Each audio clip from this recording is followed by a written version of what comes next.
Glória a Deus, aleluias. Pai, mais uma vez quero orar a Ti, ó Deus, te agradecer, ó Deus, pelo momento do louvor. Como nós falamos, nós louvamos e exaltamos o Teu santo nome. Pai amado, agora chegou o momento da palavra, onde nós oramos para que o Teu Espírito Santo me capacite e também, ó Deus, capacite aos ouvintes, ó Deus, para entenderem, compreenderem a Tua palavra. E assim, ó Deus, nós pedimos a Ti, ó Pai, que a Tua graça superabunde em nosso coração nessa noite. Amém, Jesus. Amém.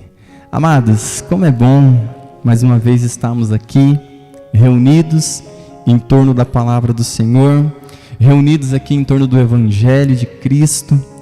E nós agora vamos dar início ao capítulo 8 de Romanos. E no culto passado nós falamos no finalzinho do capítulo 7. E nós vimos o quão é importante nós entendermos esse parênteses que Paulo abre aqui em Romanos, né? Do capítulo 6, capítulo 7, para não deixar nada escapar ao nosso conhecimento. O apóstolo Paulo, ele faz isso de maneira maravilhosa, a qual nos auxilia e muito. E hoje, então, nós vamos estar dando início, como eu costumo dizer, dar continuidade à exposição da palavra de Deus. A coisa mais importante que temos que entender é que a palavra de Deus, a carta de Romanos, é uma carta. E não podemos isolar capítulos, versículos. Antes temos que entender o conteúdo da carta. E o que nós estamos fazendo aqui, dia após dia, culto após culto, é exatamente tentar entender o propósito do apóstolo Paulo em escrever essa carta. O propósito do apóstolo Paulo em escrever essa carta na orientação que ele está dando. E para nós, isso tem sido de grande valia. Como nós falamos, nós estamos indo devagar. Nós não temos pressa em correr na palavra de Deus, pois nós sempre notamos o quão precioso é cada expressão, cada frase, cada palavra. E o que eu tenho tentado ensinar aqui é as pessoas, os irmãos, apreciar a palavra de Deus, ver o quão linda é a palavra de Deus, quão profunda é a palavra de Deus.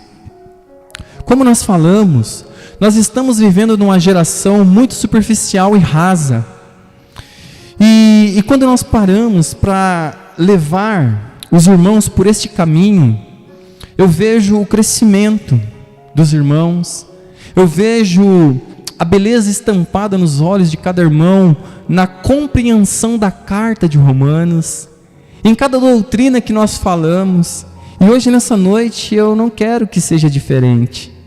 Eu quero que você se delicie, se alegre com a palavra, que você sinta o gozo eterno de podermos estar diante desse evangelho maravilhoso, que é o poder de Deus para todo aquele que nele crê.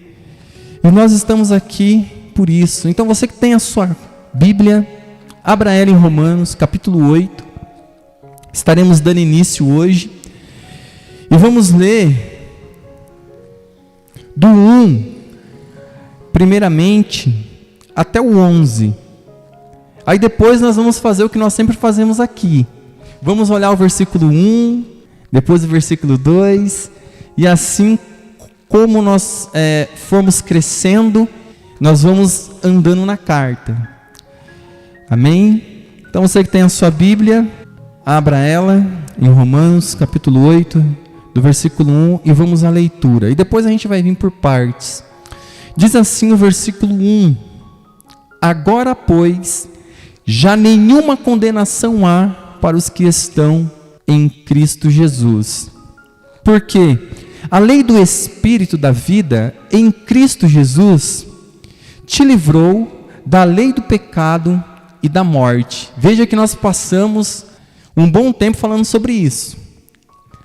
Porquanto o que fora impossível à lei, no que estava enferma pela carne, isso fez Deus enviando o seu próprio Filho em semelhança de carne pecaminosa, e no tocante ao pecado, e com efeito condenou Deus na carne o pecado, a fim de que o preceito da lei se cumprisse em nós, que não andamos segundo a carne, mas segundo o Espírito. Glória a Deus. Porque os que se inclinam para a carne cogitam das coisas da carne, mas os que se inclinam para o Espírito, das coisas do Espírito. Porque o pendor da carne dá para a morte, mas a do Espírito para a vida e paz. Por isso, o pendor da carne é inimizade contra Deus, pois não está sujeita à lei de Deus, nem mesmo pode estar. Portanto, os que estão na carne não podem agradar a Deus. Simples assim. Vós, porém, não estáis na carne, mas no Espírito. Se de fato o Espírito de Deus habita em vós. E se alguém não tem o Espírito de Cristo, esse tal não é dele. Se porém Cristo está em vós, o corpo na verdade está morto por causa do pecado, mas o Espírito é vida por causa da justiça. Se habita em vós o Espírito daquele que ressuscitou a Jesus Cristo dentre os mortos, esse mesmo que ressuscitou a Cristo Jesus dentre os mortos, vivificará também o vosso corpo mortal, por meio do seu Espírito que em vós habita. Aleluias. Ah, amados, que palavra, que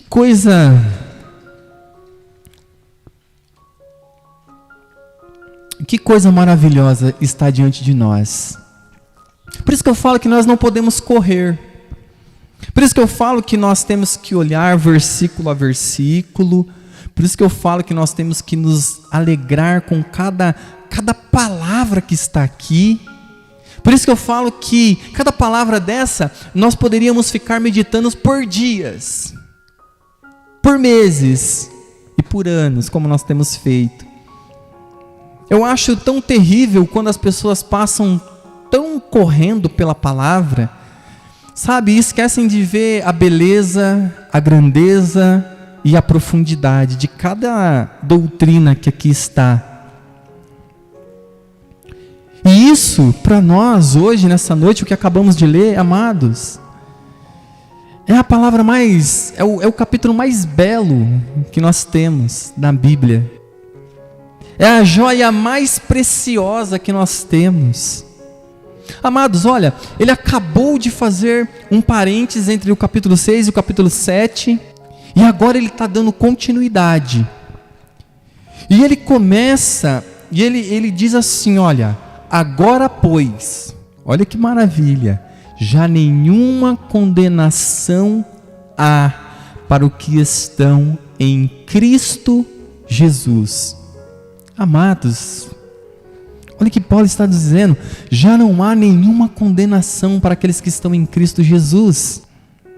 Veja, nós acabamos de ver ele sussurrando assim, olha, quem me livrará do corpo dessa morte? Nós acabamos de meditar. Ele diz assim, olha, eu vejo nos meus membros uma outra lei, que quando eu quero fazer o bem, eu não consigo. Eu vejo o fracasso do homem natural. Eu vejo que o homem natural ele não consegue observar a lei de Deus, e nós vimos que não pode. Nós vemos então o desespero desse homem que é levado só ao fracasso, não tem luta. O capítulo 7 não fala então de alguém que está lutando, mas fala de alguém que está sendo derrotado pelo pecado. Se nós prestarmos atenção, é isso. E agora, depois que ele fala tudo isso, ele sussurra no finalzinho do capítulo que nós vimos, ele diz o quê?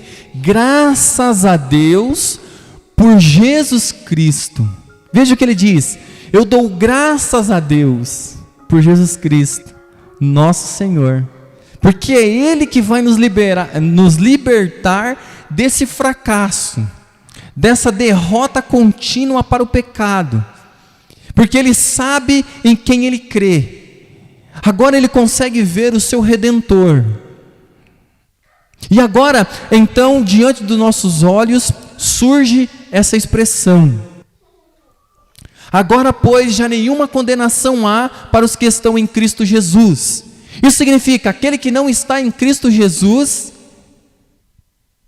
está condenado. Que verdade terrível! Anunciar o Evangelho é uma boa notícia, mas a boa notícia traz com ela uma péssima notícia também.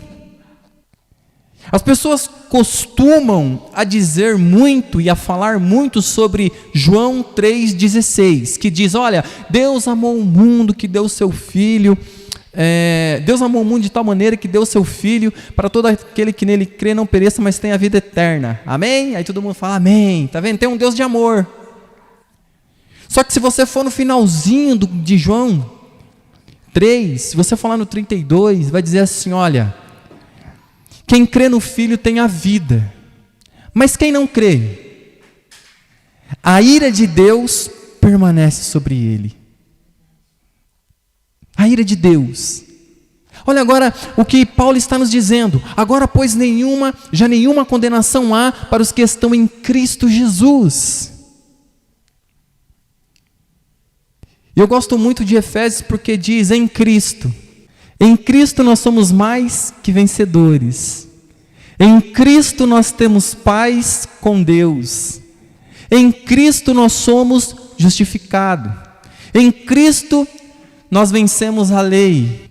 Em Cristo nós vencemos a carne. Em Cristo nós vencemos o pecado. Porém, fora de Cristo não há vitória. Todo homem que não está em Cristo está em condenação. Todo homem que está longe de Cristo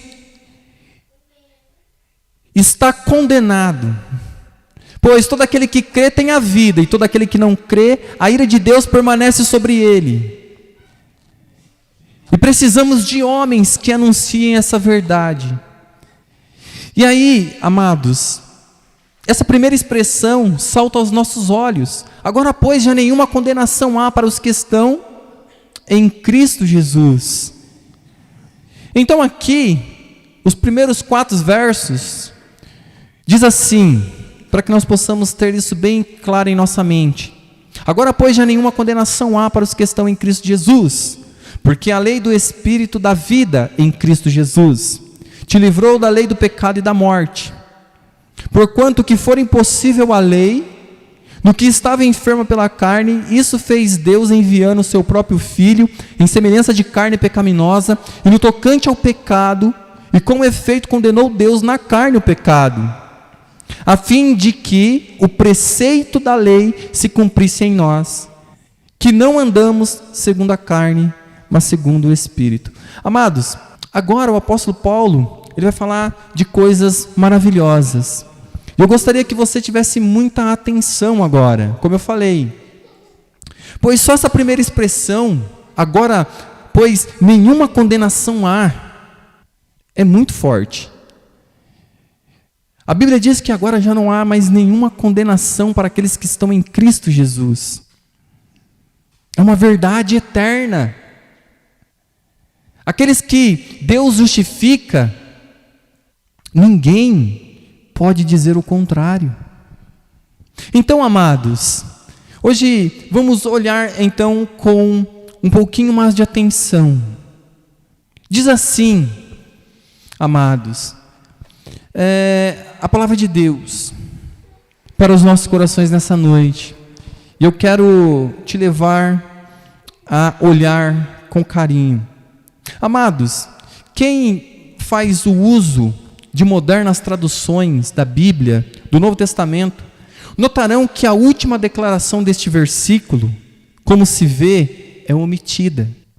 A saber, a frase inglesa na King James Version de 1611 é omitida, a saber, a frase que não andam segundo a carne, mas segundo o Espírito. Mantida em Almeida, versão revista e corrigida. A mesma frase, amados, acha-se no versículo 4. E só manuscritos mais antigos e melhores não a trazem no versículo 1.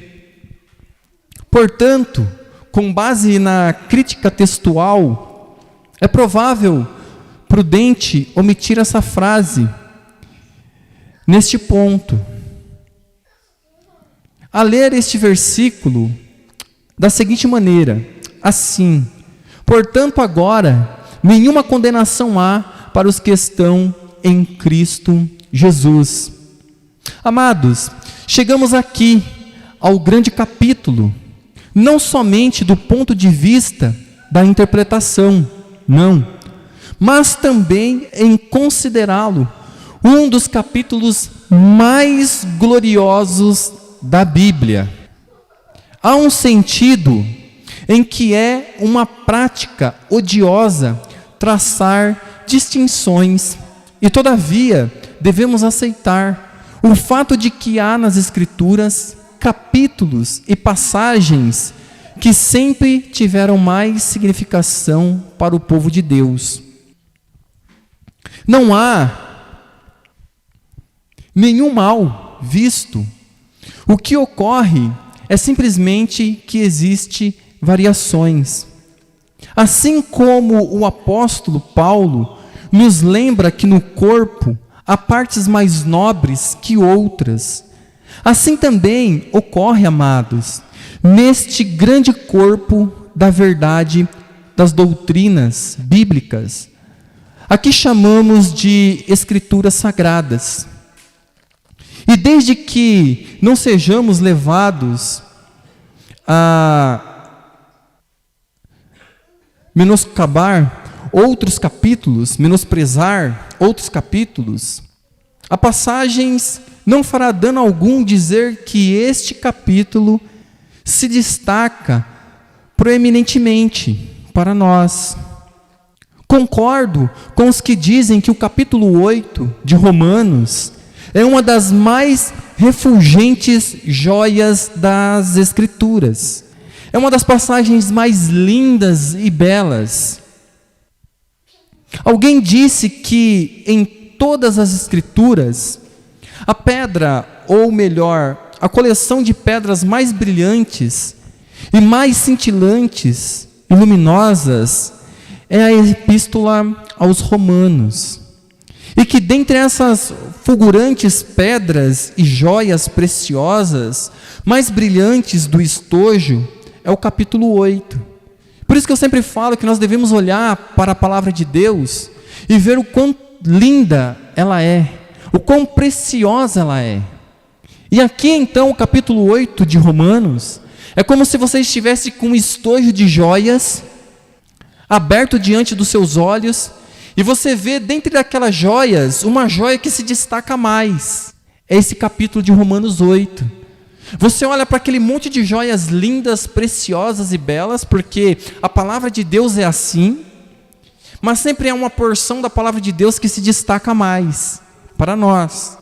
E o capítulo 8 é uma dessas pedras brilhosas dentro do estojo.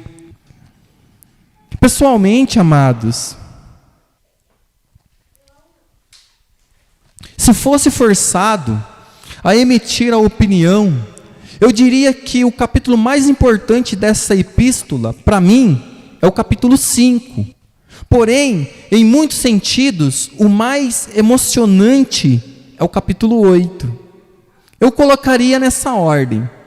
E a razão para eu agir dessa forma irá surgindo à medida que prosseguimos em nossa exposição da carta aos Romanos, a qual nós temos feito. Amados, a palavra inicial que nós vimos, que imediatamente prende a nossa atenção hoje, é que é importante para nós. É a palavra portanto. Quando nós lemos ali, agora portanto, sempre que iniciamos uma nova sessão, um novo capítulo da palavra de Deus, uma nova porção das Escrituras, nada é de maior importância do que entender bem as interpretações da Escritura. Geralmente, erram por não prestarem atenção no contexto. É muito insensato, amados, tomar um versículo, um texto, e interpretá-lo sem levar em conta o seu contexto. Desse jeito, você faz as Escrituras dizerem o que você quiser que elas digam. O meio de nos protegermos desses erros é sempre considerar o contexto. Amados, isso é importante para nós. Pois bem, se acontece isso com um versículo individuais, acontece igualmente com o capítulo. Particularmente com esse capítulo 8 da Epístola aos Romanos. Qual é o seu contexto? A palavra, portanto, nos coloca, amados, imediatamente na pista certa daquilo que o apóstolo Paulo está querendo nos dizer. Esse vocábulo está fazendo uma inferência, uma dedução de algo que se passou antes. Por isso que é importante nós sempre trazermos à memória aquilo que ele já falou. Pelo que devemos, amados, procurar descobrir a exata referência do termo. Portanto, agora, diz ele, à luz do que o apóstolo Paulo já tinha falado, como devemos interpretar a referida palavra? Eis aí uma questão interessante para nós. Não precisamos gastar muito tempo para indicar que a conexão não é com a que ele tinha acabado de dizer no capítulo 7. Não.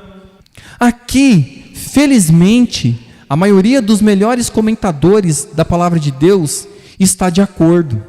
Charles Hodge, por exemplo, diz claramente que Paulo diz aqui no capítulo 8, inclui o que continua dizendo em todo o capítulo.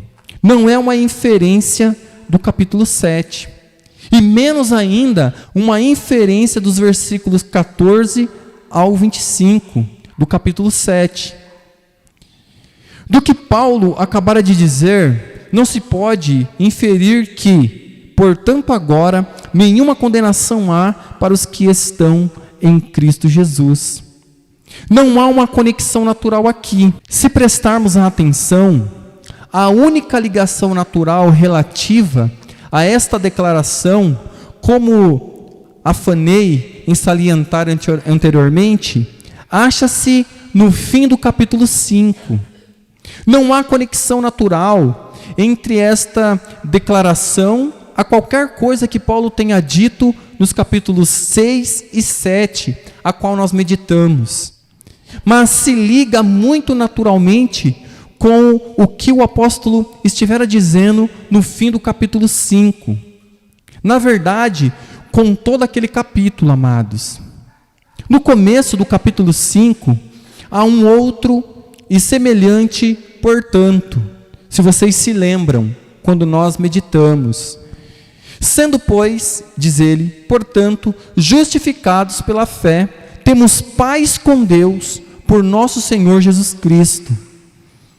E mais a dedução, que diz, pelo qual também temos entrada pela fé a esta graça, na qual estamos firmes, e nos gloriamos na esperança da glória de Deus. Noutras palavras, amados, temos firmado a grande doutrina da justificação, e tendo enfrentado dificuldades e objeções, E tendo feito uso do caso de Abraão como a suprema ilustração disso, diz o apóstolo Paulo: sendo, pois, justificado pela fé, temos paz com Deus. Como isso é maravilhoso! Pois bem, aqui no início do capítulo 8, ele está realmente dizendo de novo a mesma coisa que ele disse no capítulo 5 para nós. Ele diz assim: portanto, agora nenhuma condenação há para os que estão em Cristo Jesus. Não há nenhuma condenação. Essa verdade é uma segurança para nós. É aonde nós apoiamos a nossa fé. É aonde nós apoiamos a certeza da nossa salvação. Ele diz: agora, portanto, nenhuma condenação há para os que estão em Cristo Jesus. Não há condenação. Pois foi Cristo, foi Deus que nos justificou. Olha que maravilha. Então, amados, aqui está a base de apoio da nossa fé. Aqui está a base de apoio da nossa vida cristã. Pois, portanto, agora nenhuma condenação há para os que estão em Cristo Jesus. Amados, uma vez que o homem foi justificado pela fé, há um sentido em que ele já está glorificado. E nos gloriamos na esperança da glória de Deus. Versículo 2. Provações, amados, dificuldades, tribulações, não nos podem privar disso. Pois a nossa justificação é resultante do amor de Deus por nós. É por isso que Paulo lá na frente ele vai dizer assim: olha, o que pode nos separar do amor de Deus? O que pode? Ele diz: a morte, o frio, as perseguições, os demônios, os anjos. Nenhuma outra criatura pode nos separar do amor de Deus que está em Cristo Jesus. Amados, aqui está a segurança. É como eu falei, como é importante olharmos para isso hoje nessa noite. Aonde a nossa fé está apoiada? Aonde nós verdadeiramente apoiamos a nossa fé? Veja, ele diz aqui, olha, portanto agora nenhuma condenação há para os que estão em Cristo Jesus. E as provações, as dificuldades, as tribulações, as tristezas, as percas, os danos, como nós falamos, não podem nos privar dessa justificação. Como nós falamos aqui no momento do louvor, foi Deus que veio até nós. Ele nos amou quando nós ainda éramos pecadores. Nós não tínhamos dado nenhum passo em direção a Ele, nós não amávamos Ele, nós não queríamos Ele, nós éramos inimigos de Deus quando Ele fez isso por nós. Veja, o nosso pior dia não pode arrancar de nós a segurança, a firmeza e a convicção dessa verdade, amados. Ninguém pode dizer para nós o contrário daquilo que a palavra de Deus nos diz. Amados, agora, a seguir, o apóstolo Paulo descreve o mesmo tema de maneira ainda mais detalhada na maravilhosa doutrina da nossa união com Cristo. Sabe qual é o problema da nossa geração? Sabe qual é o problema da maioria dos cristãos? É que eles não levam a sério a nossa união com Cristo. A palavra de Deus diz assim: agora nós estamos em Cristo. É uma união com Ele. Nós estamos unidos a Cristo. E estar unidos a Cristo é tudo. Pois se você não estiver unido a Cristo, você está dividido dele. E essa união, ela deve ser pregada, ensinada. E não somente isso, ela deve ser crida por cada cristão verdadeiro. O cristão que não acredita nessa verdade está perdido. Pois é só em Cristo que temos paz, só em Cristo que temos salvação, só em Cristo que temos justificação, só em Cristo que temos santificação, só em Cristo somos aceitos por Deus, só em Cristo há reconciliação com Deus, porque Cristo é o caminho que nos liga a Deus. É Ele que diz: eu sou o caminho, a verdade e a vida, e ninguém vai ao Pai senão por mim. Então, amados, aqui agora, o apóstolo Paulo, ele vai nos mostrar a nossa união com Cristo. Então, aqui, a nossa união com Cristo, tratada, amados, particularmente nos versículos 12 a 21, do capítulo 5, a qual nós já pregamos. Aqui no capítulo 8, versículo 1, eu reitero, ele retorna aquele tema, que ele deixou para trás, lá no capítulo 5. Porque falo nesses termos: faço isso, amados, com o fim de lembrá-los, mais uma vez, de que os capítulos 6 e 7 realmente são apenas um parênteses. Eles não fazem parte do grande argumento geral de Paulo. Ele podia tê-los deixado de lado, completamente, sem privarmos de nenhum aspecto vital da sua grande mensagem.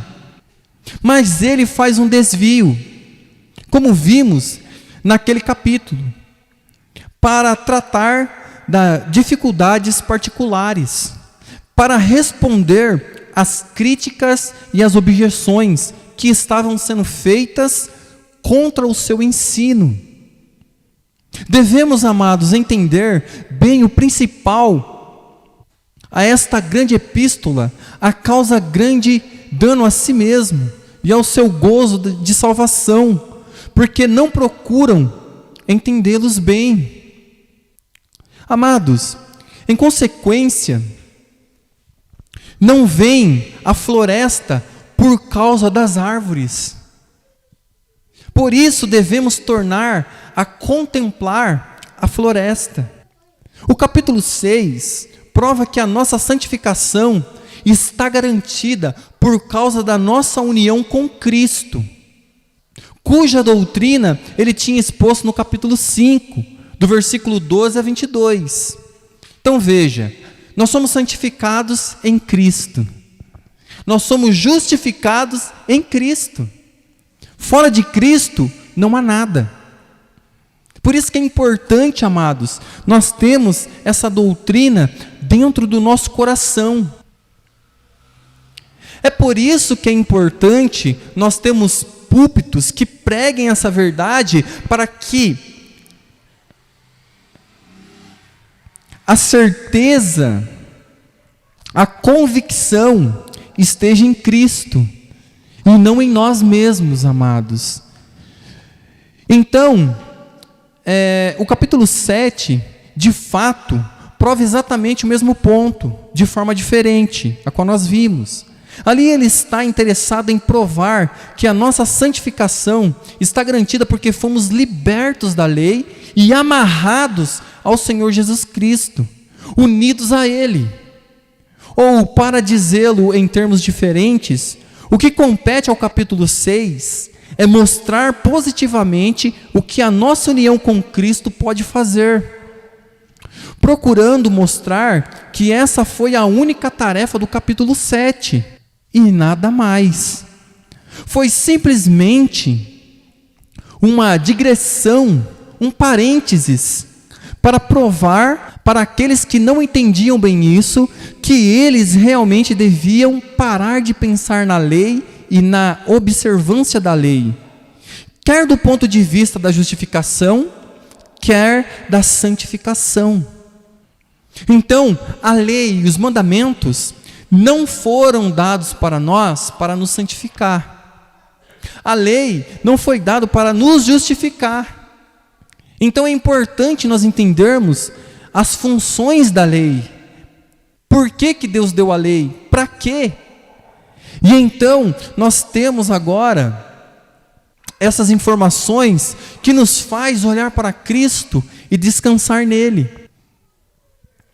Pois, como vimos, Cristo, ele veio em semelhança de carne. Ele viveu como homem. Ele observou a lei. Ele morreu e ele ressuscitou. E isso para nós é maravilhoso. O capítulo 7, amados, dos versículos 14 a 25, faz isso em particular, levando aquele clímax no qual ele mostra o total desespero de um homem que a espiritualidade da lei, porém não vê como se livrar-se dela. Como nós vimos, quando nós olhamos para a lei, nós vimos que ela é boa, perfeita, justa e agradável. A lei, os mandamentos, refletem o caráter de um Deus santo.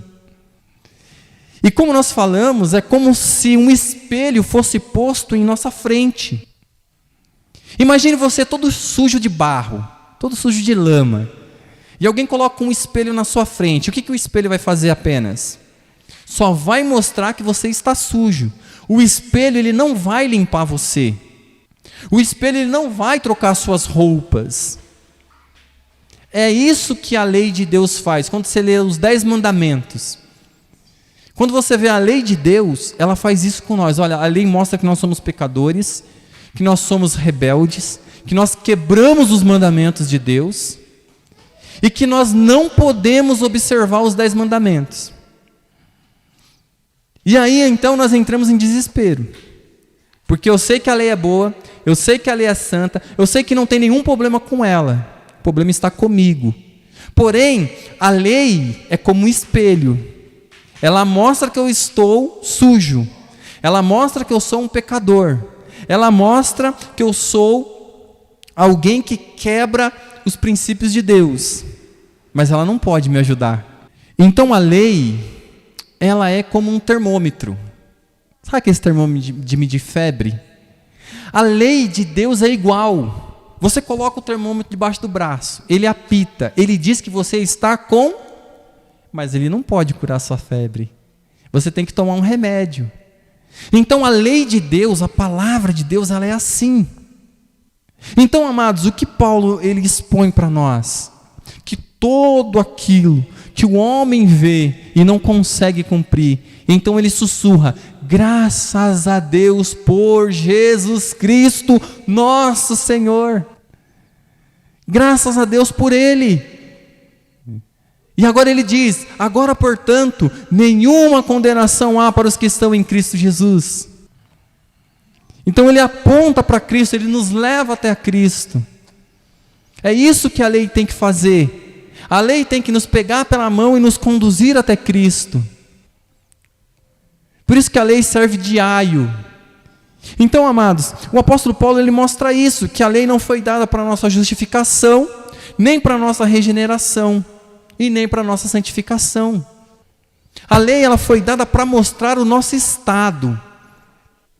O capítulo 7, versículo 14 ao 25, faz isso em particular, como nós vimos. Cometendo o fim do capítulo 7, dissemos que o quadro dos versículos 14 ao 25 é de um homem que se apercebe da condenação da lei e nada mais. Todo o seu raciocínio é em termos da lei e da sua relação com ela. Afirmamos que o capítulo 7 não é senão um quadro hipotético, imaginário, pintado pelo apóstolo Paulo, e que mostra um homem que vê e completa a completa e desesperada frustração de uma intensa e profunda convicção do pecado. Mas ele não pode fazer nada. Então o homem, muitas das vezes, ele vê um mandamento e aí só vê só aquilo. Ele não consegue olhar para Cristo. É por isso que eu sempre digo que nós cantamos aquele hino que diz assim: quando eu vi sobre mim a espada da lei, que você fez? Corri para Cristo e me escondi nele. Apressado corri e em Cristo me escondi. Porque a lei é uma espada afiada, apontada para nós. Amados, conforme eu entendo, na obra escrita por John Bunyan, aquele que fez o Peregrino, ele também escreveu um outro livro que diz Graça Abundante. Temos uma descrição que é uma verdadeira reminiscência disso. John Bunyan passou 18 meses numa agonia de convicção de pecado e de arrependimento. Ele viu a espiritualidade da lei, mas não tinha visto a plena mensagem do Evangelho. Por isso que nós temos que pregar o Evangelho de Deus. Por isso que nós temos que trazer Cristo. Por isso que nós temos que mostrar para o pecador que ele tem que ir até Cristo. Pela obra do Espírito Santo realizada nele, John Bunyan, ele viu o caráter da lei e a verdade, o seu propósito, respeito. Porém, não viu coisa alguma além disso. Não enxergou o meio de escape. Por isso que nós, quando estamos em Cristo e regenerados pelo Espírito Santo, nós entendemos a lei. Nós vemos a espiritualidade da lei. Nós vemos que a lei é boa, justa, perfeita e agradável. Por isso nós agradecemos a Deus por Jesus Cristo. Porque Cristo é o nosso escape. É em Cristo que nós nos escondemos. Por isso que nós estamos em Cristo Jesus. Qual é a situação desse homem que nós acabamos de falar? Minha resposta, como tenho dito, é que tal homem tem vida. Ele não poderia ver que a lei é espiritual se não tivesse vida. Se fosse tão somente um homem natural, ele não veria isso. O homem natural, ele não entende as coisas espirituais. O homem natural, ele não tem prazer na lei de Deus. Não tem. O homem natural, ele ama o pecado. Então, amados, a regeneração não é uma experiência consciente. É algo que acontece na esfera do inconsciente. É a ação de Deus no qual Ele põe em nós a semente da vida espiritual. E a primeira indicação dessa vida espiritual é a ocorrência do arrependimento. Como que eu sei que alguém nasceu de novo? Como eu sei que alguém é um cristão verdadeiro?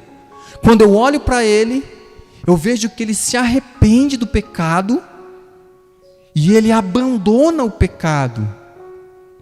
O homem natural, ele não pode se arrepender e ele não pode abandonar o pecado. Então, como eu sei que alguém virou um cristão, um filho de Deus? Pela semente espiritual que Deus coloca nele. E o primeiro fruto é o arrependimento. A convicção do pecado. Ele olha o pecado e ele agora sente tristeza pelo pecado. O que o salmista diz?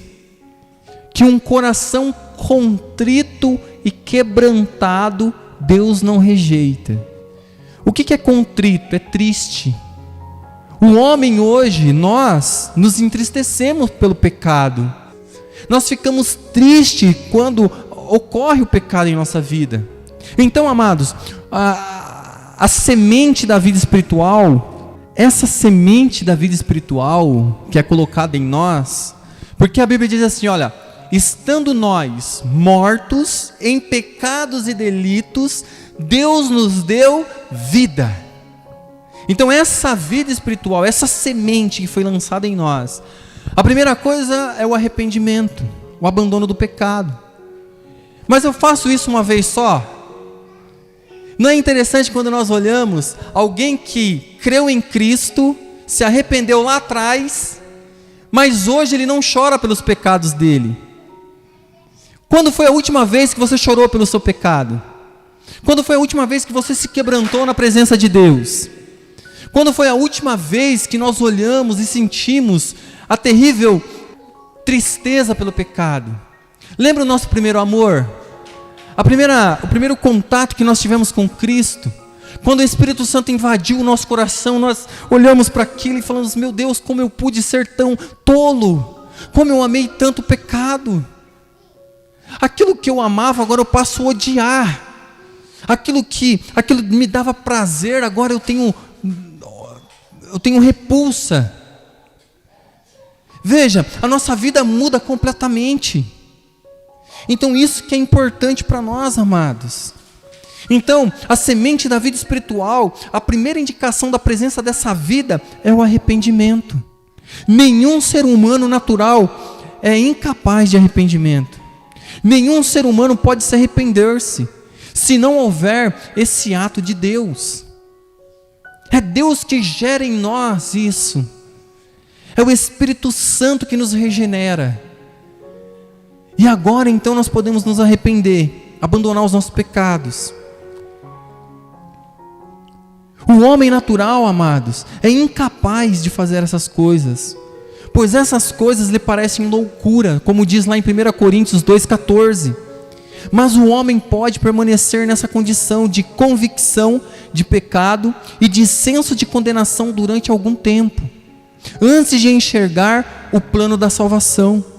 Contudo, a relação exata entre o arrependimento e a fé é uma questão difícil para nós.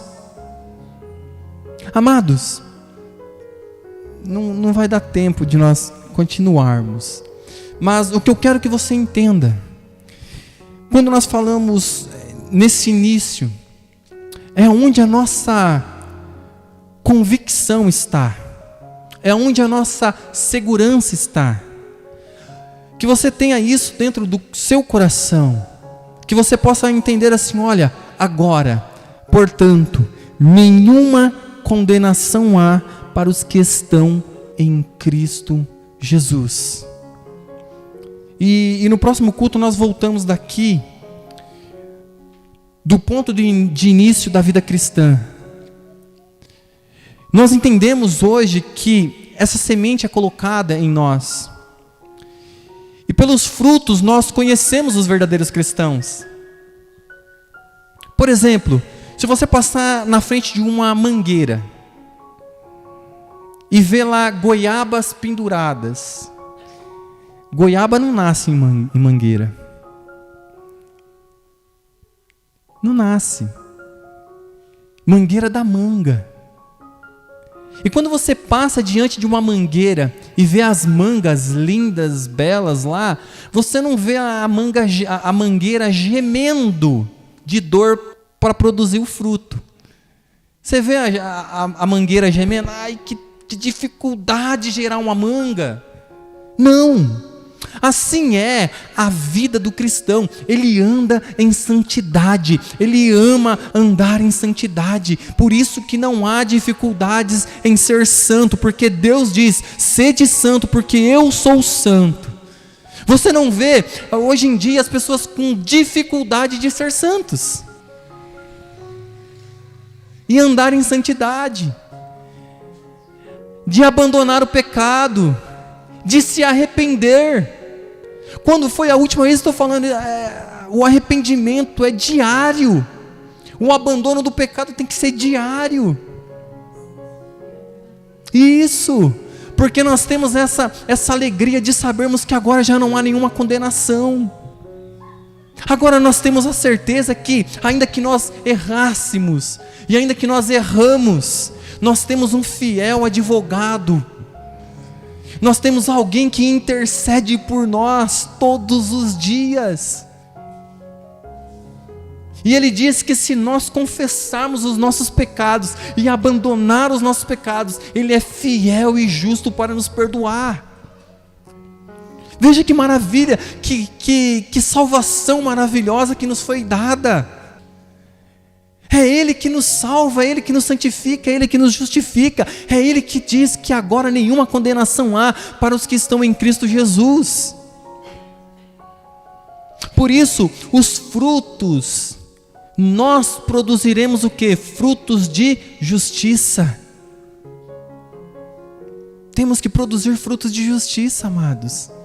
Somos chamados para isso. A Bíblia diz que Ele nos elegeu para que possamos nos apresentar santos e irrepreensíveis. Que maravilha! E não há uma dificuldade para isso. Sabe, é como nós falamos, hoje nós temos o Espírito Santo habitando em nós.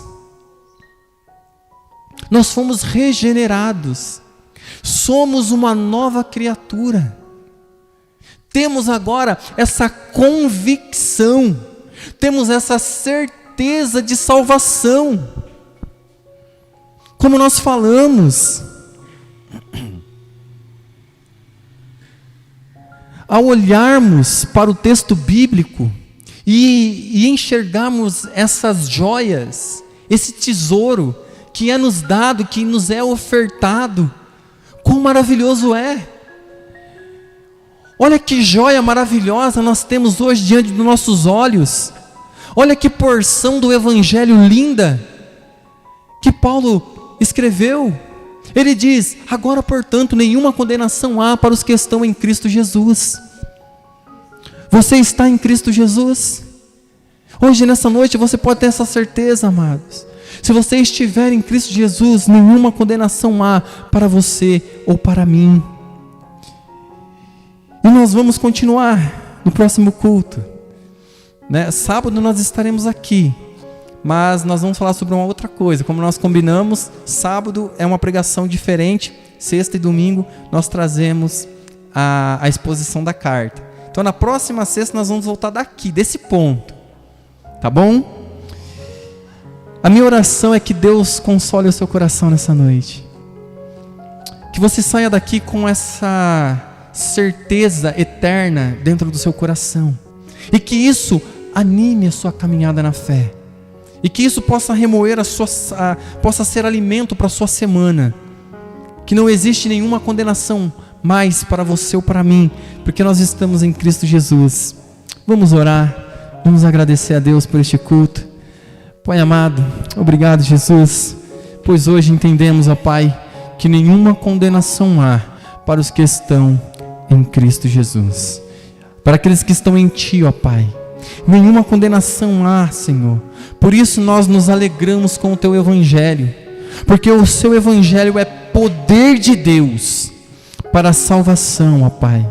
Veja, é o Seu poder na salvação de um pecador, é o Seu poder agindo na vida de um pecador, ó Pai, fazendo desse pecador um filho Seu, não gerado pela carne ou pelo sangue ou pela vontade do homem, mas gerado pela Sua vontade, gerado pela Sua palavra.